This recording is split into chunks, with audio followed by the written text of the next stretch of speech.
Good afternoon all of you. Gujarat science સિટીમાં આજથી આપણે વાઇલ્ડ લાઈફ વીકની શરૂઆત કરીએ છીએ. તો વાઇલ્ડ લાઈફ વીક અંતર્ગત આજે આપણો ફર્સ્ટ સેશન છે સ્નેક્સ ફોર અવર બેકયાર્ડ, જેની માટે આજના રિસોર્સ પર્સન છે જયદીપ મહેતા સર. એ પાયથોન કન્ઝર્વેટર છે. તો હું સરને રિક્વેસ્ટ કરીશ કે આજે એ સેશન સ્ટાર્ટ કરે, snacks of our backyard. Sir, આપણે સેશન ચાલુ કરીશું. Okay, thank you. ટોપિક જે આપણો છે સ્નેક્સ ઓફ અવર બેકયાર્ડ, મતલબ કે આપણી આસપાસના સાપ કે જે પ્રજાતિઓ એવી છે કે જે આપણા આજુબાજુ કે આપણા રહેણાંક વિસ્તારની આજુબાજુ સર્વાઈવ કરે છે કે અથવા તો એમનું જીવન વ્યતીત કરે છે. હવે એની અંદર ખાસ કરીને જે આપણો જે ટોપિક જે છે એનું જે ચર્ચા કે ડિસ્કશન જે છે એ અમદાવાદ અને એના આસપાસના વિસ્તારનું મોટા ભાગે રહેશે, કે જે આપણે મોટા ભાગે જે સામાન્ય સાપો જે છે એની આપણે આજે ચર્ચા કરીશું ને એને ઓળખવાનું અને એમના વિશે થોડી ઘણી જે જરૂરી બેઝિક માહિતી જે છે એના ઉપર આપણે આજે ફોકસ કરીશું. તો શરૂ કરીએ આપણે જાણવાનું કે આપણી આજુબાજુમાં પણ કઈ કઈ પ્રજાતિના સાપ છે, કે કઈ રીતના એમનું રહેન સહેન છે અને કઈ રીતે એમને ઓળખવા, કે જે ઝેરી છે કે પછી બિનઝેરી સાપ છે. તો શરૂ કરીએ આપણે. સૌથી પહેલા તો આપણી પાસે અમદાવાદ અને એની આસપાસનો જે વિસ્તાર છે એની અંદર ટોટલ 15 થી 20 જાતની પ્રજાતિ છે આપણી પાસે. એટલે ટોટલ જો કાઉન્ટિંગ કરીએ તો 20 પ્રકારના સાપો છે કે જે અમદાવાદની આસપાસના વિસ્તારની અંદર આપણને જોવા મળે છે. એમાં પણ ખાસ કરીને 4 પ્રજાતિ એવી છે કે જે ઝેરી છે, કે જે માણસ માટે જોખમી છે. એના સિવાયના જેટલી પણ પ્રજાતિના સાપ જે છે એ આપણા માટે કોઈ પણ જાતના નુકસાનકારક નથી. બસ એના વિશેની આપણી પાસે જે બેઝિક ઇન્ફોર્મેશન છે, કે જે જાણકારી છે આપણી પાસે, એના ઉપયોગથી એમને આપણે ઓળખી શકીશું કે પછી એમની સાથે સહઅસ્તિત્વ આપણે કાયમ કરી શકીશું. કેમ કે અત્યારે જે પરિસ્થિતિ જે બની રહી છે એવી છે કે ધીરે ધીરે વિકાસની જે આપણી હરણફાળ છે એટલી બધી છે કે આપણે આપણી જે રહેણાંક વિસ્તાર છે ધીમે ધીમે વધતો જાય છે, કે વધારતા જઈએ છીએ. અને એના પરિણામે હવે વન્યજીવો જે છે, ખાલી સાપની વાત ના કરતા બીજા જે વન્યજીવો છે એમનું પોતાનું પણ રહેઠાણ અને આવાસ જે છે એ અત્યારે જોખમની અંદર છે. તો એ બાબતે શરૂ કરતા આપણી પાસે ટોપિકની શરૂઆત કરીશું બિગ ફોર થી. આ જે છે ખાલી અમદાવાદની આખા ભારતમાં જે મુખ્ય 4 ઝેરી સાપ જે છે કે જેને આપણે બિગ ફોર તરીકે ઓળખીએ છીએ, એની અંદર 4 પ્રજાતિની અંદર છે કોમન ક્રેટ છે, કાળોતરો જેને આપણે ગુજરાતીમાં કહીએ છીએ, પછી સ્પેક્ટિકલ કોબ્રા અથવા તો નાગ, જે ઓળખવો પણ એકદમ આસાન છે, કે જેને સરળતાથી ઓળખી શકીએ છીએ આપણે. પછી છે રસલ્સ વાઇપર કે ખડચીતળ, અને ચોથા નંબરનો અને સૌથી નાનો સાપ જે છે એ છે સોફ્ટ વાઇપર ફુરસો, જેનું ગુજરાતી નામ ફુરસો છે. આ પ્રજાતિ 4 પ્રજાતિના જે સાપ છે એ પણ 2 અલગ અલગ કુળમાંથી આવે છે, કે નાગ અને કાળોતરો જે છે એ જે એલ્લાપ્રિડ કુળમાંથી આવે છે, કે જેમનું જે ઝેર જે છે એ ન્યુરોટોક્સિક વેનમ છે. અને એની સાથે સાથે વાઇપર ફેમિલીમાંથી જે આવે છે એ છે હિમોટોક્સિક વેનમ. હવે આ 4 સાપ જે છે કે જેના વિશે આપણી પાસે બેઝિક ઇન્ફોર્મેશન હોવી જરૂરી છે, કારણ કે એક માણસની જે માનસિકતા હોય છે કે જે લોકોને સાપ વિશે ખ્યાલ નથી હોતો, એ લોકો એવું વિચારતા હોય છે કે જે પણ સાપ છે બધા ઝેરી હોય છે. હવે રિયાલિટી એવી છે કે હકીકત એવી છે કે બધા સાપ ઝેરી નથી હોતા. માત્ર 4 પ્રકારના સાપ છે કે જે આપણા માટે જોખમી છે, માણસ માટે. એના સિવાયના જેટલા પણ સાપ છે બિનઝેરી સાપ છે, માણસ માટે હાનિકારક નથી. તો હવે આ 4 ઝેરી સાપ જે છે એમને ઓળખવા કઈ રીતે, તો એનું થોડુંક આપણે ચર્ચા કરીએ. સ્ટેપ બાય સ્ટેપ એક એક પ્રજાતિને આપણે લઈશું. અને એના માટે મેં જે પ્રેઝન્ટેશનની અંદર મેં ફોટોગ્રાફ્સ પણ યુઝ કરેલા છે ને, સાથે સાથે હું તમને બેઝિક જે છે જાણકારી કે જે આપણે યાદ રાખવી સરળ છે, એનાથી આપણે એની જાણકારી મેળવી શકીશું. સૌથી પહેલો અને સાપોમાં સૌથી ફેમસ પ્રજાતિ કહી શકીએ આપણે, કે જે સૌથી લગભગ બધા જ લોકોએ જોયો છે, ખાસ કરીને પછી શહેરી વિસ્તારમાં રહેતા હોય કે પછી ગ્રામ્ય વિસ્તારની અંદર રહેતા હોય, સ્પેક્ટિકલ કોબ્રા, નાગ. આના આપણા કલ્ચર સાથે છે કે આપણી સંસ્કૃતિ સાથે પણ આ સાપ જોડાયેલો છે, આપણા ધર્મ સાથે પણ આ સાપ જોડાયેલો છે. અને એનું જે સૌથી મહત્વનું જે ઓળખ માટેનું જે કેરેક્ટર છે કે કઈ રીતે ઓળખીએ કે આ નાગ છે, તો એના માટે જે સૌથી આસાન કોઈ રીત હોય કે પછી કોઈ પોઈન્ટ હોય એનો, તો એ છે એની ફેણ. નાગ એક જ પ્રજાતિ છે કે જે ફેણ ચડાવી શકે છે કે અથવા તો એની જે ફેણ લગાવે છે એના થ્રુ આપણે એને ઓળખી શકીએ છીએ કે એ નાગ છે. એની સાથે ઘણી બધી બીજી બી સ્પીસીસ છે કે જે આઈડેન્ટિફિકેશનમાં ઘણી વખત મિસ આઈડેન્ટિફાય થતા હોય છે, જે આપણે આગળ ચર્ચા કરીશું. હવે નાગને ઓળખવા માટે એક તો આપણે વાત થઈ કે એ ફેણ ચડાવે છે. પછી બીજી વસ્તુ છે એનો કલર જે છે, તો કલરમાં થોડો મોટા ભાગનો જે કોમ્બિનેશનની વાત કરીએ તો કાળા કલરની, અને જો એને સંચેરવામાં આવે તો એની ફેણ ચડાવશે અને પછી જે સુસાળો આપણે કહીએ છીએ ગુજરાતીમાં, તો એ રીતે એના મોઢામાંથી એના ફેફસામાંથી હવાને બહાર છોડે છે અને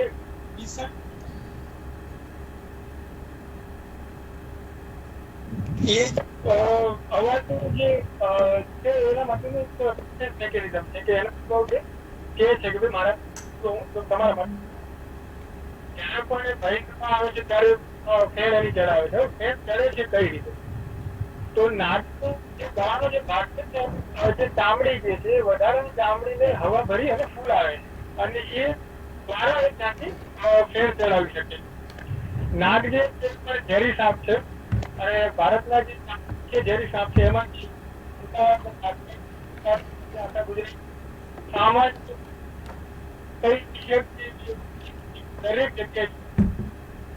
એના પછી હવે બીજા નંબર પર આવશે કાળોતરો. જે સાપના ફીલ્ડ સાથે જે લોકો જોડાયેલા છે એમને ખબર છે કે કાળોતરો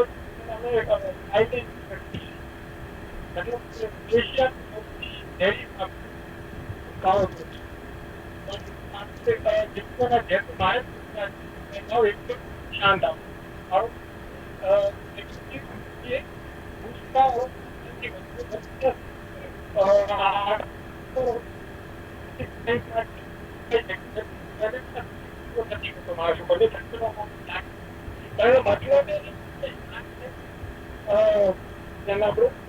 હેન્ડલ કરી શકીએ. એશિયાનો પહેલા નંબરનું સૌથી ઝેરી સાપ છે આ કાળોતરો જે છે. ઝીરોડોક્સિસ છે એનું, અને સૌથી સાયલેન્ટ કિલર કહેવાનું કારણ જે છે એ છે કે કાળોતરાનો જે વિષદંત જે છે એ બધા સાપોમાં સૌથી નાની સાઈઝના હોય છે. જે ઝેરી સાપ જે છે 4 મુખ્ય આપણા, એની અંદર સૌથી નાની સાઈઝના વિષદંત કાળોતરાના હોય છે.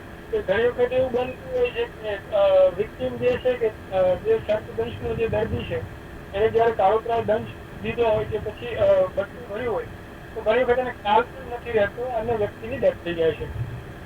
હવે એની ઓળખ કઈ રીતે કરવી? તો એની સૌથી આઈડિયલ જે આઈડેન્ટિટી જે છે જેનાથી આપણે એને સરળતાથી ઓળખી શકીએ, તેનો કલર જે છે એ કાળો હોય છે અથવા તો થોડો ચામડા કલરનો હોય છે. હવે એની પર એક લાઈનમાં વ્હાઈટ કલર ધબ્બા જો આપણે જે આપણે શકીએ કે કાળો કલર જે છે વ્હાઈટ કલર આ કાળોતરાની એક આપણે જોઈએ એક મુખ્ય ઓળખ છે. એના પરથી એમની માથું છે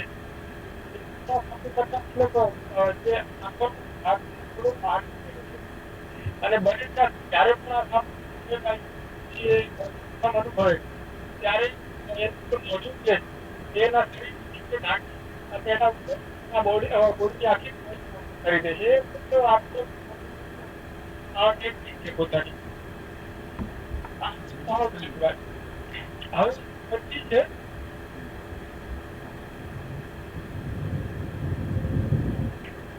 રક્ષણ સ્વાઈપર કે ખર્ચી પણ. હવે સિટી વિસ્તાર, શહેરી વિસ્તારની સાથે સાથે ગ્રામ્ય વિસ્તારની અંદર પણ સારા એવા પ્રમાણમાં સાપની અત્યારે હાજરી અને અસ્તિત્વ જોવા મળે છે.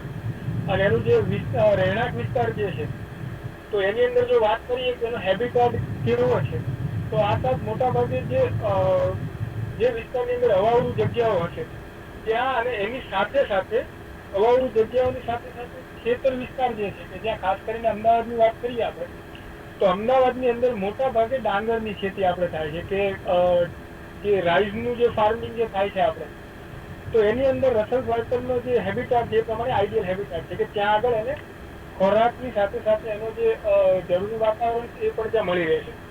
સ્વભાવે એકદમ એગ્રેસિવ સાપ છે અને જો એને સંછેડવામાં આવશે તો એક કુકરની સીટી આપણે જે રીતે વાગતી હોય છે એ રીતનું વિસલ કરે છે અને પોતે ત્યાં હોય તો તેની હાજરી ત્યાં દર્શાવે છે. પણ સામે એનો કોઈ પ્રેડિટર હોય મતલબ કે કોઈ શિકારી હોય કે કોઈ માણસની હાજરી જયારે એને ખબર પડે છે ત્યારે વિસલ એના જે ફેફસા છે એમાં હવા ભરી અને વિસલ વગાડે છે. તો સીટી જે છે અસલ લાઈક કુકરની જેમ સીટી વાગે છે એ રીતે એની વોર્નિંગ સાઇન છે કે જયારે પણ આપણને એ વસ્તુ જોવા મળે છે તો આપણે સમજી શકીએ છીએ કે આસપાસના વિસ્તારની અંદર ક્યાંક રસલ વાઇપર છે.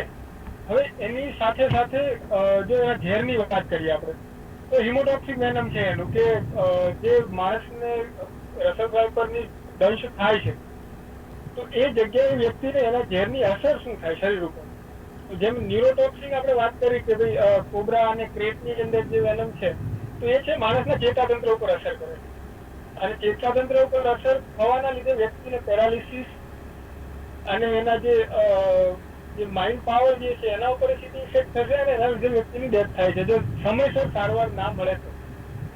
એ જ વસ્તુ રસલ વાઇપર મતલબ કે વાઇપર ફેમિલીની અંદર એવી છે કે એનું જે ઝેર છે કે જે વિષ જે છે એ વિષ વ્યક્તિના મસલ્સ અને એમની માંસપેશી ઉપર અસર કરે છે. હવે આ બંને વસ્તુ જે છે કે રસલ વાઇપરની કોઈ વ્યક્તિને બાઇટ થાય છે તેની પરિસ્થિતિ એવી હોય છે કે જે તે ભાગ ઉપર સૂજન આવે છે પછી ત્યાં લોહી જામી જાય છે અને જે પાર્ટ ઉપર બાઇટ થયેલી છે ત્યાંના જે માંસપેશી છે એને ડેમેજ કરે છે. એટલે ઘણી વખત એવા કેસ પણ બનતા હોય છે કે રસલ વાઇપરની બાઇટ પછી દર્દી સાજો તો થઈ જાય છે પણ એ સાજો થવાની સાથે સાથે એની પાસે એક પરમિનન્ટ ડેમેજિંગ જે છે કે મતલબ એના જે મસલ્સ ડેલ થઈ ગયા છે ઝેરના લીધે તો એની સાથે રહી જતા હોય છે. ઘણી વખત ગેંગ્રીનના પણ કેસીસ એની અંદર બને છે જોવા મળે છે. ચોથા નંબરનો સાપ છે સોફ્ટેડ વાઇપર જે મુખ્ય 4 ઝેરી સાપોમાં સૌથી નાનો પણ સૌથી વધારે એગ્રેસિવ. તેનો જે સ્વભાવ જે છે એ થોડો વધારે એગ્રેસિવ આપણે કહી શકીએ. આ પણ ઝેરી સાપ જ છે અને ખાસ કરીને સિટી વિસ્તાર કરતા ગ્રામ્ય વિસ્તારો જે છે શહેરી વિસ્તારની સરખામણીમાં ગ્રામ્ય વિસ્તારની અંદર સૌથી વધારે પ્રમાણમાં જોવા મળે છે. એમાં અમદાવાદની જો વાત કરીએ આપણે તો ખાસ કરીને આપણે સાયન્સ સિટીનો જે વિસ્તાર છે એની સાથે સાથે બોપલ, ઘુમા અને શીલજનો જે વિસ્તાર આખો છે તે સોસ્કેલ માટે જાણીતો છે. એની જે ઓળખ જે છે કે સોસ્કેલ વાઇપરને ઓળખવું કઈ રીતે એક તો એનું શરીર જે છે કે એનો જે બોડીનો જે ગ્રોથ છે એકદમ નાનો હોય છે કે મતલબ એ 1.5 થી 2 ફૂટની એની એવરેજ લંબાઈ છે સરેરાશ. મેક્સિમમ 3 ફૂટ સુધીની લંબાઈનો પુરુષો જે છે કે સોસ્કેલ વાઇપર રિપોર્ટ થયેલો છે અને એવરેજ જેની લંબાઈ કરીએ તો 1.5 થી 2 ફૂટની લંબાઈ હોય છે. અને કોઈ પણ ઝાડી ઝાંખરા છે કે પછી કોઈ પથ્થરો કે એવું કોઈ જે જગ્યાએ જૂના અવાવરૂ જગ્યાઓ જે પડી હશે ત્યાં તમને સોસ્કેલ વાઇપર મળવાના અથવા તો ત્યાં હોવાની શક્યતાઓ સૌથી વધારે છે. એનું જે ઝેર છે એ પણ હિમોટોક્સિન છે જેમ મેં વાત કરી કે રસલ વાઇપરના બાઇટ જે અસર થાય છે એ થાય છે જે ફરક જે છે એ ક્વોન્ટિટીનો ફરક છે કે જે ક્વોન્ટિટી હોય છે સોસ્કેલ વાઇપરની એની સાઇઝના લીધે ઝેરની જે ક્વોન્ટિટી છે ઓછી હોય છે. જ્યારે રસલ વાઇપર જે છે એ મેક્સિમમ 5 ફૂટ 6 ફીટ સુધીના અત્યાર સુધી નોંધાયેલા છે. તો એના લીધે એનું જે ઝેર જે છે વધારે હોય છે. અને સેમ વસ્તુ બીજા પોઈન્ટ ઉપર આપણે જોઈએ તો જે વિષદંત જે છે સાપના ઝેરી સાપના એ વિષદંતમાં રસલ વાઇપરના વિષદંત સૌથી વધારે લાંબા અને મોટા હોય છે જ્યારે સોસ્કેલ વાઇપરના પ્રમાણમાં નાના હોય છે. જેના લીધે જે ઝેર ઓકવાની જે એની કેપેસિટી છે કે જે ક્ષમતા સૌથી વધારે ભારતમાં જે સર્પદંશ એની અંદર જો કોઈ સાપ રિસ્પોન્સિબલ હોય કે જવાબદાર હોય તો એની અંદર સોસ્કેલ વાઇપર કે ફૂરસો સૌથી મોખરે છે. પણ હવે વાત એવી કરીએ આપણે કે સૌથી વધારે સર્પદંશના કેસમાં આ સાપ જે છે એ જવાબદાર છે. પણ એક વસ્તુ આમાં ક્લેરિફાય કરવા માંગીશ કે જે છે સાપો સાથેનો કોઈ પણ સાપ કોઈ પણ કારણ વગર મતલબ કે વિના કારણે કોઈ પણ વ્યક્તિને દંશ નથી આપતા. આ એક બહુ ફેક્ટ અને ક્લિયર વસ્તુ છે. આના ઉપર રિસર્ચ પણ થયેલું છે અને પ્રૂવ પણ થયેલું છે. કોઈ પણ સાપ સામે ચાલીને કોઈ દિવસ માણસ ઉપર હુમલો નથી કરતો. મતલબ કે સર્પદંશ થાય છે તો એક એક્સિડન્ટ તરીકે જ આપણે જોવો જોઈએ. એનાથી આપણે સાપોની જે ઇમેજ છે આપણા મગજમાં એ આપણે નેગેટિવ કરવાની જરૂર નથી. કેમ કે હંમેશા જયારે પણ સાપ વ્યક્તિને કરડે છે કે હુમલો કરે છે ત્યારે એમનું આત્મરક્ષણ જ હોય છે કે સેલ્ફ ડિફેન્સ માં જે કરડે છે, એ સિવાય નથી કોઈ દિવસ કરડતો. હવે બીજી વસ્તુ છે કે સેલ્ફ ડિફેન્સ જે છે તો એમાં કઈ રીતનું એ લોકોનું જે સિસ્ટમ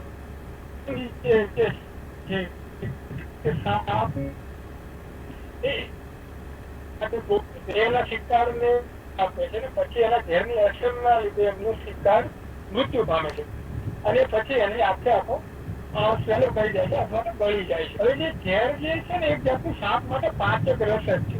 જેમ આપણા માણસની વાત કરીએ તો માણસમાં જેમ સલાઈવા જે છે કે આપણે જેમ મોઢાની અંદર લાળ હોય છે તો સાપ માટે ઝેર જે છે પાર્ટ ઓફ સલાઈવા ટાઈપનું જ છે. એટલે એ નેચરલી ભગવાને માટે આપેલું છે કે પછી એ લોકો શિકારની અંદર એમને સરળતા રહે. એ આપણા માટે નથી કે ભાઈ માણસ નામની એક પ્રજાતિ એમની સાથે છે કે જેની સાથે સાપો પોતાનું અસ્તિત્વ ટકાવી રાખવા માટે પણ ઝઝુમવું પડશે. તો એ વસ્તુ નથી એમના ડાયટ માટે આપણા માટે નથી. અને આપણા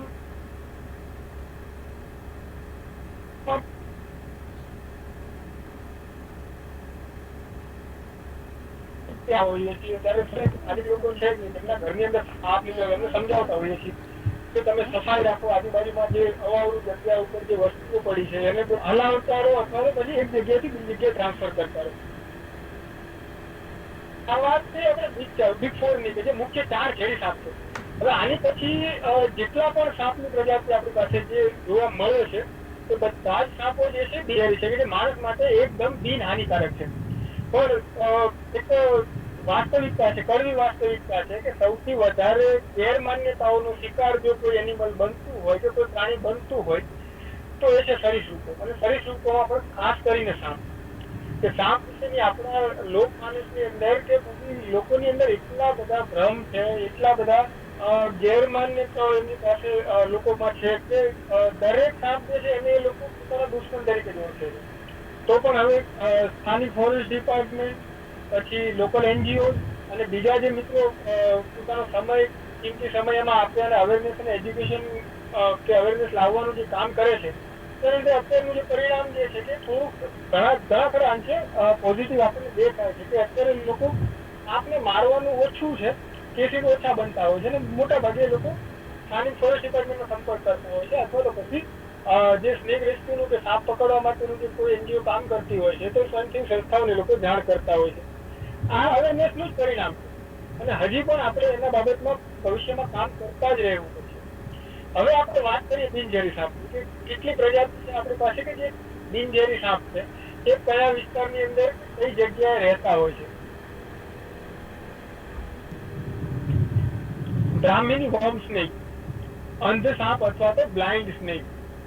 હવે એકદમ અળસિયાનું જે બોડી સ્ટ્રક્ચર જે છે same as look like Brahminy worm સ્નેકનું બોડી સ્ટ્રક્ચર છે. એકદમ ઝીણી આંખો અને એનું જે બોડી જે છે એની લંબાઈ જે છે મહત્તમ લંબાઈ જે છે 8 થી 10 ઇંચ સુધીની જ હોય છે. મતલબ કે ઘણી વખત એવું બનતું કે આપણે જોયો હોય આપણે એને અળસિયું સમજીને જવા દીધું હોય કે આ સાપ નથી. ખરેખર હકીકતમાં અળસિયું નથી, એ સાપની પ્રજાતિ છે, બિનઝેરી સાપ છે. અને મોટા ભાગે ભેજવાળા જે વિસ્તાર છે આપણો જે ઘરની અંદર ભેજવાળી જે જગ્યાઓ છે ઘરની અંદર કે પછી આપણા બગીચાઓની અંદર.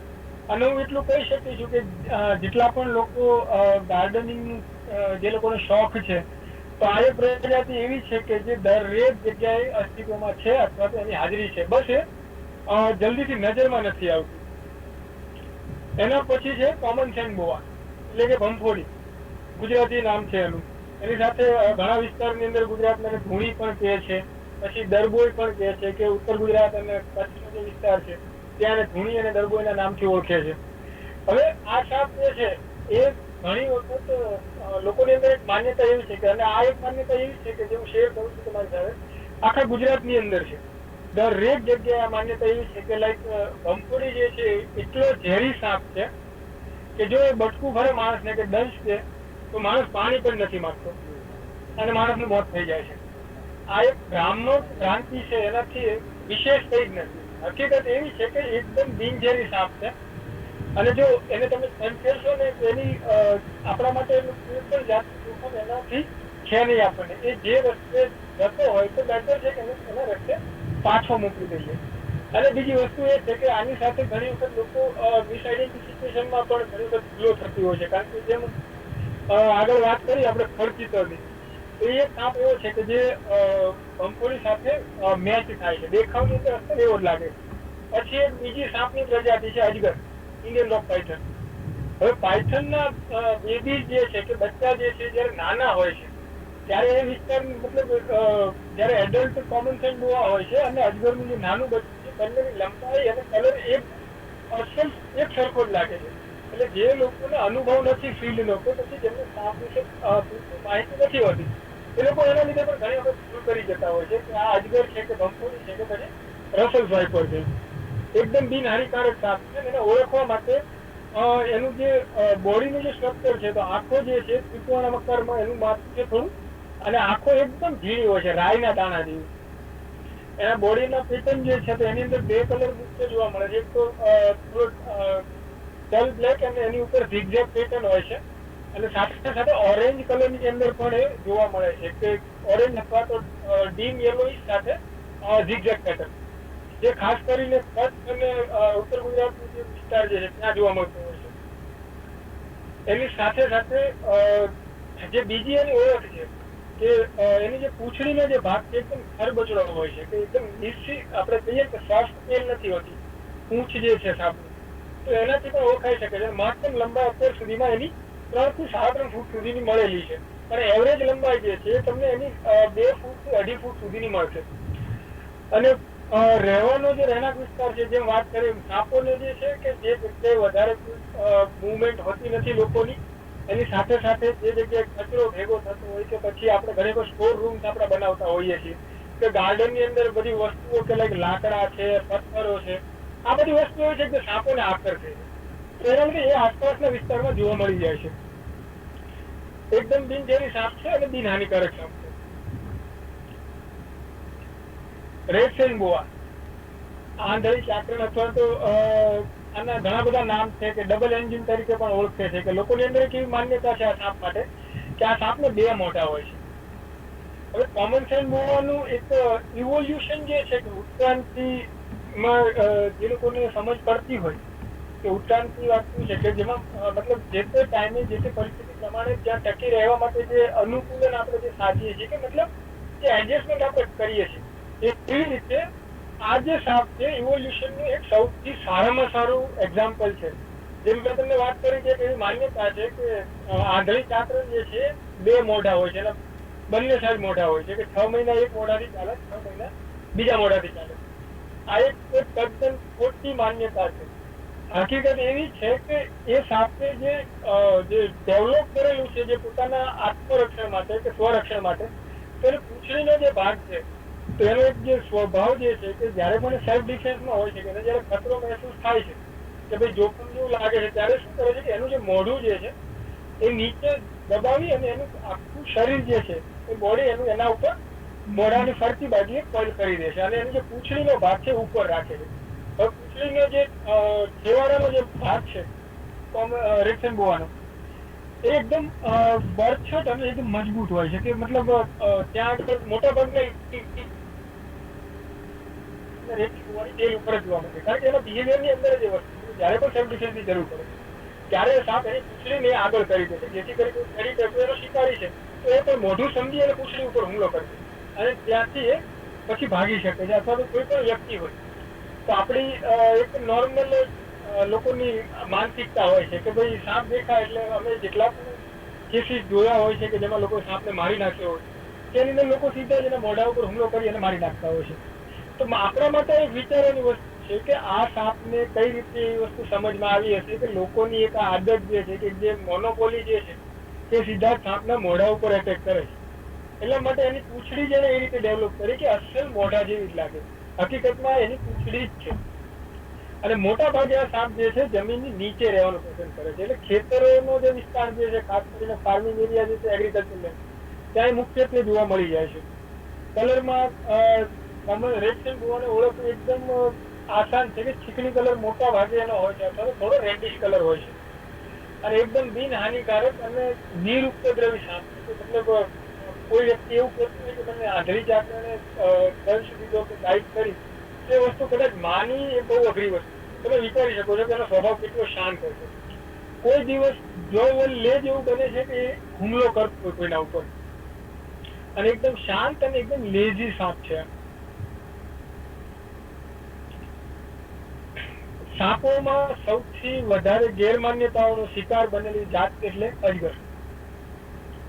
છેલ્લા 7 વર્ષનો જે પાયથન કન્ઝર્વેશનનું જે અમારું જે કામગીરી છે, એમાંથી જે મુખ્ય અમુક જે માન્યતાઓ જે અમે અલગ કરેલી છે, કે એની અંદર ખાસ સૌથી પહેલું કે લોકોને એવું છે કે અજગર શબ્દ જે છે ને લોકો માટે લાઈક ભયાનક લાગે છે એમને, કે ડરાવનો શબ્દ છે, કે લોકો ડરી જતા હોય. અજગરનું નામ પણ હવે અજગર શબ્દનો મતલબ શું છે પેલા તો આપણે એ સમજીએ. તો અજગર જે શબ્દ જે છે ને એકચ્યુઅલી સંસ્કૃત લેંગ્વેજનો શબ્દ છે અજગર. હવે એની આપણે સંધિ પાડીએ ને તો અજ એટલે સંસ્કૃતની અંદર અજ એટલે બકરી શબ્દ થાય છે. બકરીને અજ તરીકે ઓળખાય છે, અને ગર એટલે એને ગળી જવું. એટલે એક એવો સાપ કે જે બકરી જેવા જાનવર ને એને પણ ગળી જાય છે, એટલા માટે એનું નામ છે અજગર. ઇંગ્લિશ ની અંદર એનું નામ લઈએ તો ઇન્ડિયન ડોગ થાય છે, કે ભારતીય ઓળેદાર અજગર, અથવા તો ભારતીય અજગર તરીકે આપણે ઓળખીએ છીએ. હવે અજગરને ઓળખવું કઈ રીતે? તો આ એક એવો સાપ છે કે જે સૌથી વધારે લંબાઈની અંદર પણ હોય છે અને વજનની અંદર પણ. એટલે એમ કહી શકાય હટ્ટો કટ્ટો સાપ છે. ત્યારે ઓળખવા માટે એટલું આપણા માટે કન્ફ્યુઝન ક્રિએટ નથી થતી, આપણે ઇઝીલી એને આઈડેન્ટિફાય કરી શકીએ છીએ. અને બીજું એ છે કે એકદમ શરમાળ પ્રકૃતિ છે અજગરનું. ઓળખ જે છે, જેમ તમને સ્લાઇડની અંદર જે દેખાય છે કે ભાઈ એનું જે મોઢું જે છે ત્રિકોણાકાર હશે, માથાના ઉપર ભાલાનું નિશાન છે એને, અને ઓરેન્જ કલરનો એના હોઠની ઉપરનો ભાગ જે છે ઓરેન્જ કલર અથવા તો રેડિશ હોય છે, અને બોડી પેટર્ન જે છે એની એ ઝિગઝેગ પેટર્ન ની અંદર હોય છે. એકદમ જાડો અને લંબાઈમાં પણ એ વધારે હોય છે સાપ. મોટા ભાગે સિટી વિસ્તારમાં તો બહુ ઓછા જોવા મળે છે. ખાસ કરી એગ્રીકલ્ચર લેન્ડ જે છે એમાં પણ આપણે અમદાવાદ જિલ્લાની વાત કરીએ તો વિરમગામ અને સાણંદનો જે વિસ્તાર છે એ અજગર માટેનો સૌથી આદર્શ હેબિટાટ, અને ત્યાં અત્યારે સૌથી સારા પ્રમાણમાં વસ્તુ ત્યાં અત્યારે સર્વાઈવ કરી રહી છે, કે પછી ત્યાં જીવી રહી છે. અજગર પણ બિનઝેરી સાપ, એટલે જે બે ત્રણ મુખ્ય માન્યતાઓ છે ને એના ઉપર થોડુંક હું હાઇલાઇટ કરીશ. એક તો સૌથી પહેલી એવી માન્યતા છે કે અજગર જે છે એ લોકોને આખે જીવતા ગળી જાય છે. હજી સુધીમાં ભારતીય અજગરે કોઈ વ્યક્તિનો શિકાર કર્યો હોય તો કોઈ વ્યક્તિને ગળ્યું હોય એવું હજી સુધી એક પણ દાખલો બન્યો નથી, અને ભવિષ્યમાં પણ એ બનવાની શક્યતા છે નહીં, અથવા તો એ બહુ જ ઓછા શક્યતાઓ છે. કે એમ કહી શકીએ આપણે કે કદાચ જેટલું એ સાપને કે એના સ્વભાવનું જેટલું ઓળખું છું કે જાણી શકું છું એ પ્રમાણે એ વસ્તુ કદાચ પોસિબલ નથી, કારણ કે એના માટે ઘણા બધા પરિબળો કામ કરે છે. હવે ગુજરાતની અંદર આપણે વાત કરીએ તો અજગરની જે એવરેજ લંબાઈ જે છે એ આપણે જે જોવા મળે છે આપણી પાસે એ છે 8 થી 10 ફૂટની એવરેજ લંબાઈ આપણી પાસે છે. અને જંગલ વિસ્તાર જે છે આપણો બનાસકાંઠાનો જે વિસ્તાર જે છે, ખાસ કરીને અરવલ્લીનો જે પર્વતમાળાનો જે વિસ્તાર છે, પછી સુરત અને સાઉથ ગુજરાતનો જે વિસ્તાર જે છે, એની સાથે સૌરાષ્ટ્રનો જે વિસ્તાર છે, તો મેક્સિમમ ત્યાં 12 ફૂટ સુધીની લંબાઈના અજગર મળતા હોય છે. હવે કોઈ પુખ્ત વયના માણસને ગળવા માટે અજગર ઓછામાં ઓછો 20 ફૂટથી ઉપરની લંબાઈનો હોવો જોઈએ, અને હજી સુધી કુદરતી વાતાવરણમાં એના કુદરતી આવાસની અંદર 20 ફૂટનો અજગર હજી સુધી નથી નોંધાયો, કારણ કે એના માટે એને વર્ષોની મહેનત જોઈએ. એટલે એના બાબતે જે માણસને ગળી જવું એ માન્યતા એકદમ તદ્દન પાયા વગરની છે, એનો હજી સુધી કોઈ દાખલો પણ નથી બન્યો. બીજી વસ્તુ કે અજગર ફૂંક મારે તો લોકોને સડો પડે છે, કે જો એક વ્યક્તિને ફૂંક લગાવે કે ફૂંક મારે તો એના શરીર ઉપર જ્યાં પણ ફૂંક અડે ત્યાં સડો પડે છે. હવે આ વસ્તુ પોસિબલ કઈ રીતે? જો આપણે લોજિકલી વિચારીએ તો આપણે શ્વસનની અંદર જે પ્રાણવાયુ જે આપણે લઈએ છીએ ઓક્સિજન, તો સેમ વસ્તુ અજગર માટે પણ એ જ છે કે એ પણ ઓક્સિજન જ લે છે અને કાર્બનને રિલીઝ કરે છે. તો પછી જો અજગરની ફૂંકથી માણસને સડો પડતો હોય તો આપણે કોઈ વ્યક્તિને ફૂંક મારીએ તો સડો પડવો જોઈએ. એક લોજિકલી આપણે સિમ્પલ ભાષામાં જો સમજીએ ને તો પછી એટલે એ પણ એક ગેરમાન્યતા છે. એવું કોઈ જ વસ્તુ નથી. હા, અજગરનું જે એક ડિફેન્સ મેકેનિઝમ જે છે કે પછી એનું જે આત્મરક્ષણ માટેનું જે સેલ્ફ ડિફેન્સ છે એની અંદર એ મોટા ભાગે જેમ રસલ સ્વાઈપરની જે આદત છે કે જે વિસલ વગાડે છે કે હવાને પ્રેસ કરી અને છોડે છે એટલે આપણે સીટી જેવો અવાજ સંભળાય. સેમ વસ્તુ જ અજગરની અંદર છે કે અજગર પણ વિસલ મારે છે કે જ્યારે પણ એને જોખમ જેવું જણાય અથવા તો આપણે એનાથી વધારે નજીક જતા રહ્યા હોય તો એ સીધો જ એની હાજરી ત્યાં દેખાડે છે વિસલ મારી. એટલે આપણે સમજી જવું જોઈએ કે આસપાસ ક્યાંક રસલ સ્વાઈપર અથવા તો અજગર હોવો જોઈએ. બીજી વસ્તુ, 1972 ની અંદર ભારત સરકારે વાઇલ્ડલાઇફ પ્રોટેક્શન એક્ટ નામનો એક કાયદો અમલમાં મૂક્યો 1972 માં. એ અનુસંધાને વાઇલ્ડલાઇફ એક્ટ અથવા તો વન્યજીવ સંરક્ષણ ધારો 1972 અનુસંધાને અજગરને સરકારે પ્રોટેક્શન આપેલું છે.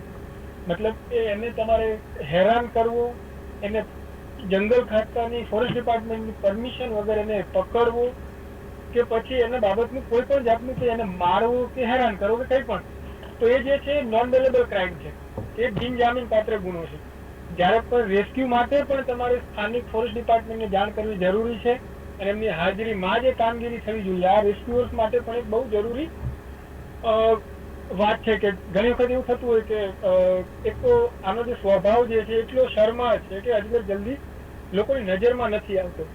બીજું એ છે કે નિશાચર સાપ છે કે ખાસ કરીને 10 વાગ્યા પછીનો જે ટાઈમ છે રાતનો, તો એ ટાઈમ પછી એ સક્રિય થાય છે. એ ટાઈમ એવો છે કે આપણો રેસ્ટિંગનો ટાઈમ છે એટલે મોટા ભાગે ખેતર વિસ્તારની અંદર હોય છે. રહેણાંક વિસ્તારમાં અજગર જવલ્લે જ આવતો હોય છે.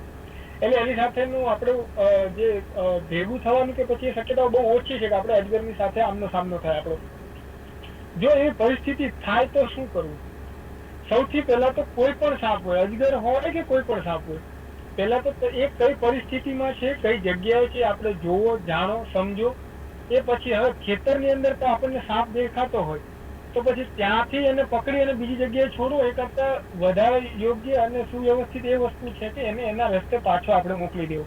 હા, તમારા ઘરની અંદર છે તો એના માટે તમે દૂરથી એના ઉપર નજર રાખો અને સ્થાનિક કોઈ એનજીઓ છે તો એને નજર જાણ કરો અને સેફ ડિસ્ટન્સ એના ઉપર નજર રાખવાની છે. તમારે એને ડિસ્ટર્બ કરવાનો કે પકડવાની જરૂર નથી. એ કામ માટે પ્રોફેશનલ વ્યક્તિ છે, આવશે ત્યાં આગળ અને એનું કામ કરશે. અને અથવા તો પછી જો એનજીઓ કોઈ કામ નથી કરતી, આસપાસમાં તમારી પાસે નથી ત્યાં આગળ, તો પછી સ્થાનિક ફોરેસ્ટ ડિપાર્ટમેન્ટને પણ સંપર્ક કરી શકો છો. સૌથી પહેલા ડિપાર્ટમેન્ટને તમે જાણ કરો સૌથી વધારે યોગ્ય છે અને હિતાવહ પણ છે. હવે આ છે આપણે અજગરની વાત. બોબ સ્ટ્રાઈપર કિલબેક સિટી વિસ્તારની અંદર તો ઠીક છે, તો ખાસ કરીને પાણીનો જે વિસ્તાર જે છે એની આજુબાજુ જોવા મળતો સાપ છે. એની જે ઓળખ જે છે તો મોટા ભાગે એનો જે શરીર જે છે, શરીર ઉપર એમાં 2 થી 3 વ્હાઇટ કલરની લાઇનિંગ એના આખા બોડી ઉપરથી એ કવર થાય છે. એની સાથે સાથે એની આંખનો જે ભાગ છે તો આંખની નીચેના ભાગનો જે હોઠ એના છે પીળાશ પડતા હોય છે અને આંખોની જે આસપાસનો જે છે ત્યાં કાળા ધબ્બા હોય છે. એકદમ શાંત સાપ છે. જો એને જેન્યુઅલી એની સાથે તમે એને સ્પેસ આપશો અથવા એને જગ્યા આપશો તો એ ત્યાંથી નીકળી જશે. સીધો તમારા ઉપર એગ્રેસિવ થઈને એટેક કરવાનો નથી. એની સાથે સાથે બિનઝેરી સાપ છે. આપણો ખાસ કરીને ભેજવાળો વિસ્તાર હશે કે પાણીનો આજુબાજુમાં જે પાણીનો ભરાવો થતો ત્યાં તમને વધારે જોવા મળે છે. અને લોકોના બાથરૂમ્સ અથવા તો પછી જે જગ્યાએ ગાર્ડનની અંદર પાણીના કુંડાઓ જે ભરેલા હોય છે એની આજુબાજુ આ સાપ જોવા મળે છે. ખોરાકની અંદર મોટા ભાગના સાપ જે છે, જે મુખ્ય ખોરાક જે છે દરેક સાપોનો, એમની અંદર સૌથી વધારે છે ઉંદર. એટલે આપણે એક લેંગ્વેજમાં એ પણ કહી શકીએ સાપ જે છે પેસ્ટિસાઇડ કંટ્રોલરનું કામ કરે છે. કે આપણી આજુબાજુમાં જે બીજા જે જાનવરો છે અને એ એક આહાર કડીનો ભાગ છે. સ્ટ્રાઇપર કિલબેક જે છે તો એનું ચોમાસા દરમિયાન ઘણી વખત એનું બિહેવિયર એવું છે કે જયારે પ્રજનનનો ટાઈમ હોય છે કે સમયગાળો જે છે એમનો, તો ત્યારે એક કરતા વધારે સાપ એક જગ્યાએ ભેગા થતા હોય છે. તો ત્યારે લોકો ઘણી વખત ડરમાં આવી જતા હોય કે બીકમાં આવી જયારે જોવે કે મારા ઘરે અહીંયા 3 સાપ છે કે 4 સાપ છે. હકીકતમાં એ લોકો તમારા માટે નથી આવે, તો એમની જે લાઈફસ્ટાઈલ જે રેગ્યુલર જે જિંદગી છે એ પ્રમાણે એ લોકો ત્યાં ભેગા થયા છે. તો તમને કઈ પણ જાતનું નુકસાન નથી કરવાનું. જયારે આપણને ખબર જ છે કે આ સાપ આપણા માટે હાનિકારક નથી તો પછી બેટર છે કે જો આપણને પ્રોબ્લેમેટિક લાગતું હોય તો પછી કોઈને જાણ કરી અને એને રેસ્ક્યુની કામગીરી કરાવીએ અથવા તો પછી એને ત્યાં એના જે એની એક્ટિવિટી જે કરે છે ત્યાં એને છોડી દઈએ.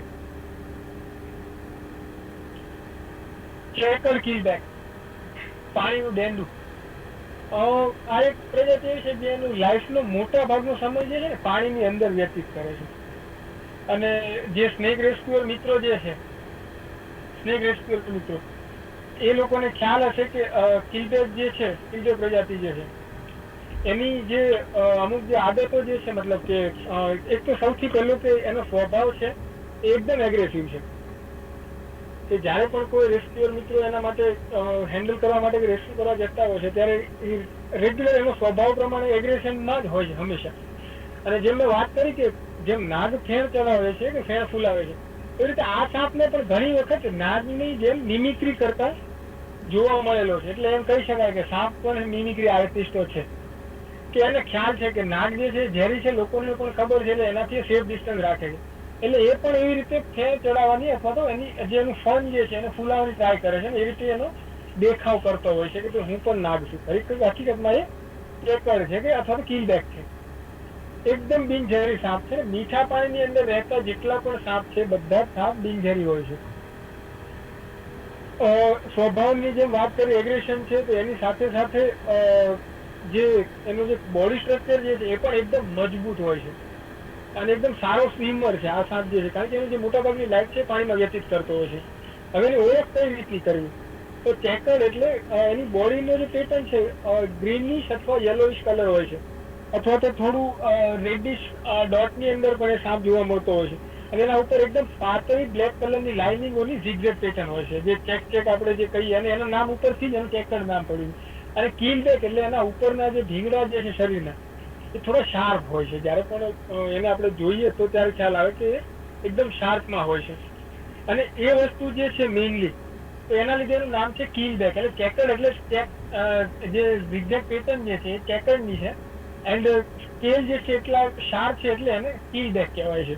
આ પણ બિનઝેરી સાપ છે. અને રહેણાંક વિસ્તારની અંદર ખાસ કરીને જે જગ્યાએ જેમના ઘરની આસપાસથી ગટર લાઈન પાસ આઉટ થતી હોય તો સૌથી વધારે ચોમાસાની અંદર આ સાપના જોવા મળવાની અથવા તો રેસ્ક્યુના કેસીસ સૌથી વધારે હોય છે.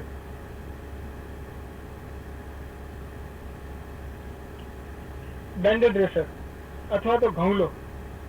હવે આનું નામ ઘઉંલો છે, તમને કદાચ ફોટો જોઈને ખ્યાલ આવી ગયો છે કે આને કેમ ઘઉંલો કહેવાય છે, કે આ સાપનું નામ ઘઉંલો કેમ છે. એનો જે શરીર જે છે એ શરીર જે છે ને ઘઉંના આકારનું, મતલબ કે થોડું ગ્રે કલર ટાઈપનું હોય છે, કે થોડું રેડિશ આછું ડાર્ક, અથવા તો પછી જયારે નાનું હોય છે ત્યારે ડાર્ક કલરમાં હોય છે, ઉપર એને વ્હાઇટ કલરના બેન્ડ હોય છે.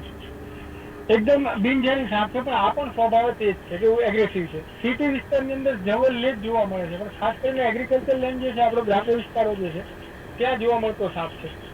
ઓળખવા માટેનું જે એનું જે મેં તમને કલરની જે વાત કરી એની સાથે સાથે એની જે ઝિગઝેગ પેટર્ન જે છે એના લીધે પણ એ સાપ ઓળખી શકાય છે. ઘણા લોકો એમાં જે મિસઆઇડેન્ટિફાઈ કરતા હોય છે કે જે નાગની સાથે ઘણી વખત એને પેલામાં ગણી લેતા હોય છે કે ભાઈ નાગ છે, પણ હકીકતમાં એને ઓળખવા માટે આ વસ્તુઓ જાણવી બહુ જરૂરી છે.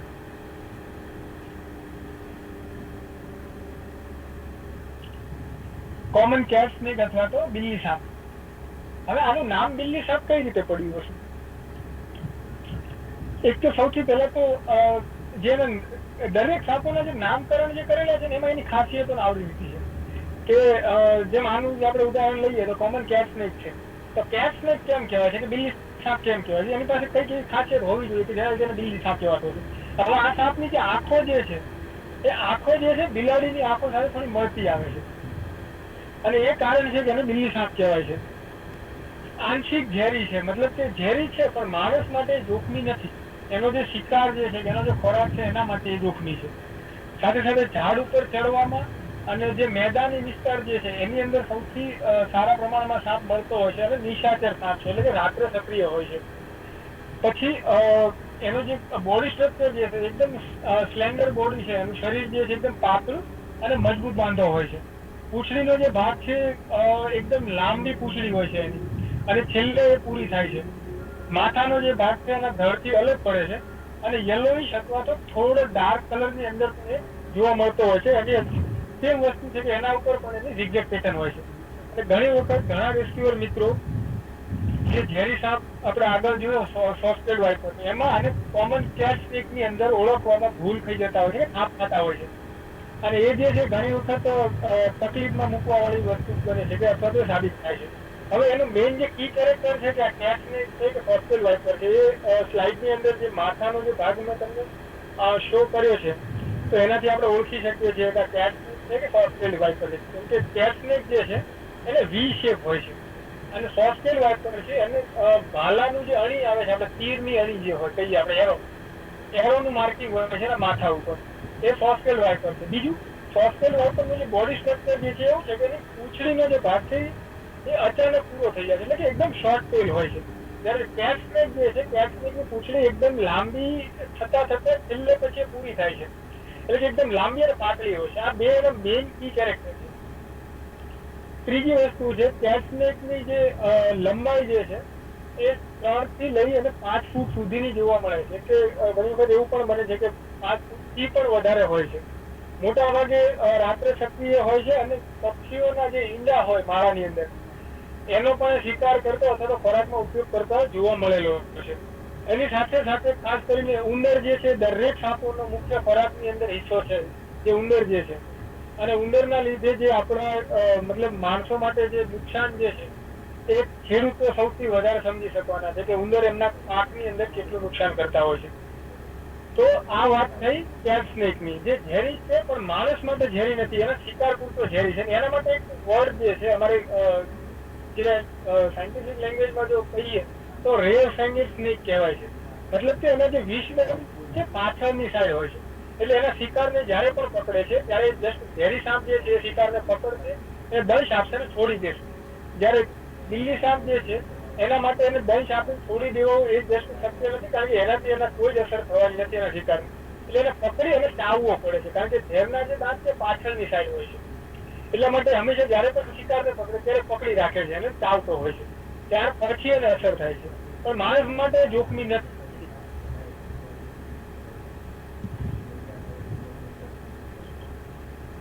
જોશી બેલી ડ્રેસર અથવા તો ચળકતા પેટાની ધામર, જો ફરીથી એ જ વસ્તુ છે.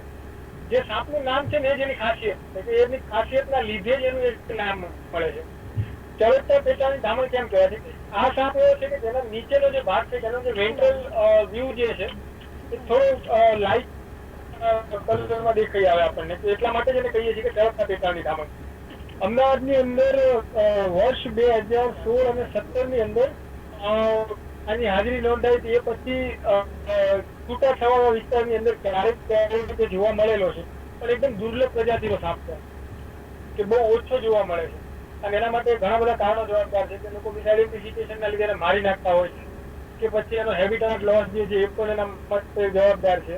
બિનઝેરી સાપ છે, ઓળખવા માટે એનું જે ચોકલેટી કલર છે એનો બોડીનો, અને એના ઉપર ડોટ હોય છે, કે અથવા તો પેટર્ન લાઇનિંગ પેટર્ન એના ઉપર બનાવેલી હોય છે. ગળાનો ભાગ છે એકદમ પાતળો હોય છે, માથા કરતા વધારે પાતળો હોય છે, માથું થોડું વધારે મોટું લાગે, હેડ નો પોર્શન જે છે. પ્લસ હવે આની પાછળ રેસર વર્ડ લાગેલો છે. રેસર એટલે દોડવીર અથવા તો રનર. આ સાપ એવો છે કે જે ભાગવાની અંદર એક્સપર્ટ છે, મતલબ કે સ્પીડમાં એ ભાગશે કે આપણી નજર ચૂકી ગઈ તો પછી સાપ દેખાશે નહીં આપણને. અને ખાસ કરીને એગ્રીકલ્ચર વિસ્તારની અંદર વધારે જોવા મળતો હોય છે. તદ્દન બિનઝેરી સાપ એને કહી શકીએ, અને લોકો સાથે એમના જે આમનો સામનો થવાની શક્યતાઓ પણ બહુ ઓછી છે, કારણ કે દુર્લભ પ્રજાતિ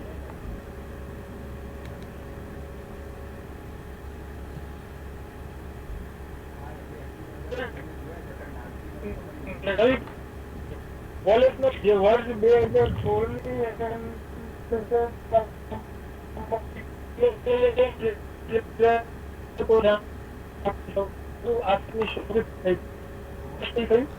અને ફાઇનલી એ રીતે આવી, અને 2016 ની અંદર એ કામગીરી પૂર્ણ થઈ, અને આપણને ગુજરાતને એક વધારે નવી પ્રજાતિનો સાપ, અને જેમ આપણી પાસે ગુજરાતમાં સિંહ જે છે તે સિંહ માટે આખા ભારતની અંદર કે પછી આખી દુનિયાની અંદર એશિયાટિક લાયન જે છે એ અત્યારે ગીર અને ગીરના સરાઉન્ડિંગ એરિયાની અંદર આપણને મળે છે. ગીર નેશનલ પાર્ક લાયન માટે છે, બીજે ક્યાંય લાયન જોવા નથી મળતા.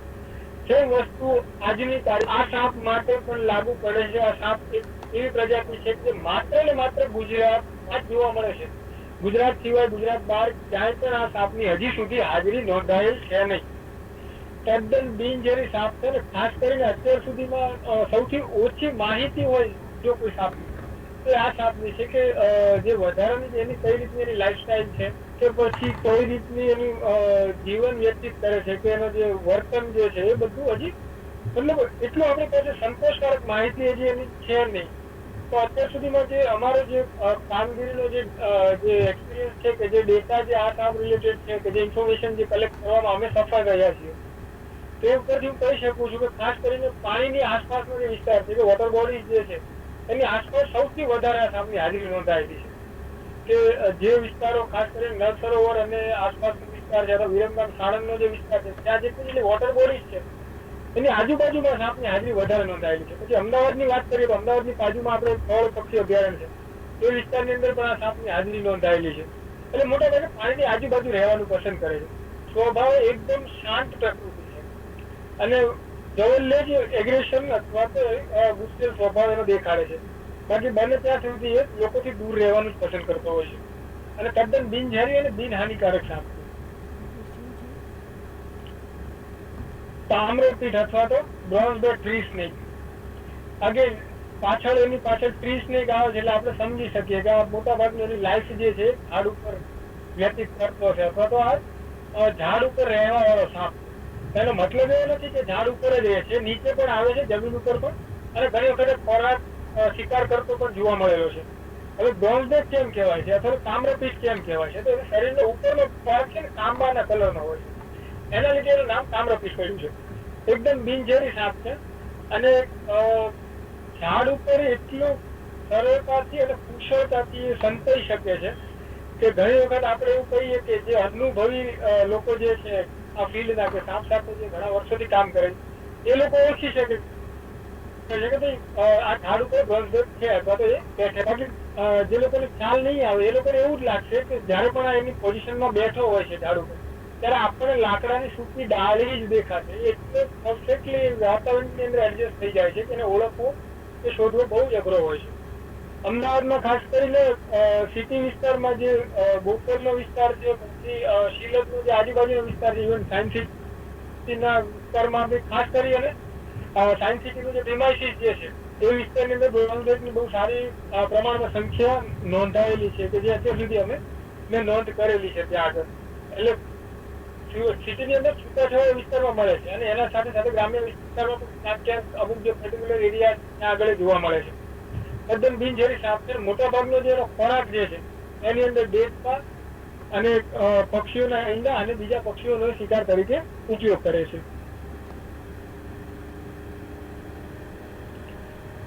કોમન ટ્રિન્કેટ સ્નેક, રૂપસુંડી. હવે નામ જ એવું છે કે એને જોતા જ આપણને ગમી જાય. ટ્રિન્કેટ એટલા માટે એને કહેવાય છે કે એનું જે કલરેશન જે છે, બોડી સ્ટ્રક્ચર ઉપર જે એની ડિઝાઇન જે છે એટલી સુંદર કે અલંકૃત આપણે કહી શકીએ અને એના લીધે સાપને અલંકૃત સાપ તરીકે પણ ઓળખાય છે. અલંકાર એટલે કે ઘરેણું. તો સાપને જોતા એવું લાગે જાણે કોઈ સાપોનું ઘરેણું હોય એ એનું જે કલર જે છે કારણ કે મોટાભાગે ટ્રિન્કેટનો જે કલર છે યલોઇશ હોય છે અથવા થોડો ક્રીમી આવે છે. એના ઉપર એના ગળાના ભાગ ઉપર બ્લેક કલરની દિગ્ગજ અથવા તો જાળીદાર એ ટ્રિન્કેટની આઈડિયલ આઈડેન્ટિટી છે. ભાગ જે છે ત્યાં એના ઉપરની સાઈડ તો બે લાઈન એકદમ સમાંતર અંતરે છે, પૂંછડી સુધી પહોંચતી હોય છે. આ ટ્રિન્કેટની આઈડેન્ટિટી છે. હવે જયારે પણ ટ્રિન્કેટને રૂપસુંદરીને જયારે પણ જોખમ અનુભવે છે કે જયારે એને લાગે છે કે જોખમ છે ત્યારે એસ આકારમાં અંગ્રેજી કેપિટલનો જે એસ વર્ડ જે છે શરીર લઈને ઊભું કરે અને મોઢું ખુલ્લું રાખી દે એગ્રેશન. પણ જે એનું દંશ જે છે તો સ્વભાવ જે એગ્રેશન છે સામે એકદમ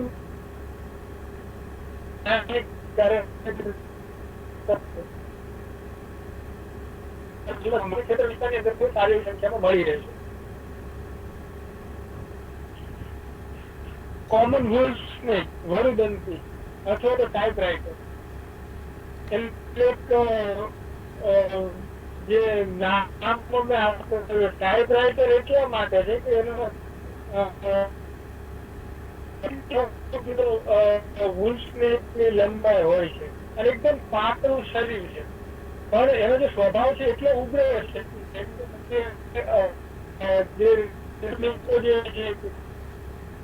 ખ્યાલ છે તો ભાગે જેવું બનતું હોય છે કે તમને વૂલ્ફ સ્નેકે બનતું ના પડે. ભલે તેને જયારે પણ છેડવામાં આવે અથવા તો એને પકડવાની કોશિશ કરવામાં આવે એટલે સૌથી પહેલા એ બાઇટ કરવાનું શરૂઆત કરે ત્યારે એનું જે નેચરલ બિહેવિયર છે એ પ્રમાણે વર્તે, પણ એકદમ માથું જે છે એ ધરથી અલગ પડે, એનું જે ગળાનો ભાગ છે ત્યાંથી એનું માથું જે છે અલગ પડે છે અને ત્યાં આગળ એને પટ્ટો હોય છે અને સાથે સાથે સેમ એવો સિંગલ પટ્ટો. આ વર્ડ સમજવું જરૂરી છે કારણ કે રેસ્ક્યુઅરમાં ઘણી વખત રેસ્ક્યુ મિત્રો જે છે એ લોકો ઓળખવામાં ભૂલ કરતા હોય છે કે કોમન વૂલ્ફ સ્નેક કે જે બિનઝેરી છે એને કાળોતરો સમજી અને પકડી લેતા હોય છે કે જે સૌથી ઝેરી સાપ. ભૂલ થાય ત્યારે ઘણી વખત એક્સિડન્ટ બનવાના કેસીસ બંધ. હવે આવી પરિસ્થિતિમાં એનો જે કલર જે છે બદામી અથવા તો ચોકલેટી કલર હોય છે અને એની ઉપર વ્હાઇટ કલરના સિંગલ બેન્ડ હોય છે, ગળા ઉપર સફેદ કલરનો પટ્ટો હોય છે અને માથું એનું ત્રિકોણ આકારનું અને ગળાથી અલગ પડે છે.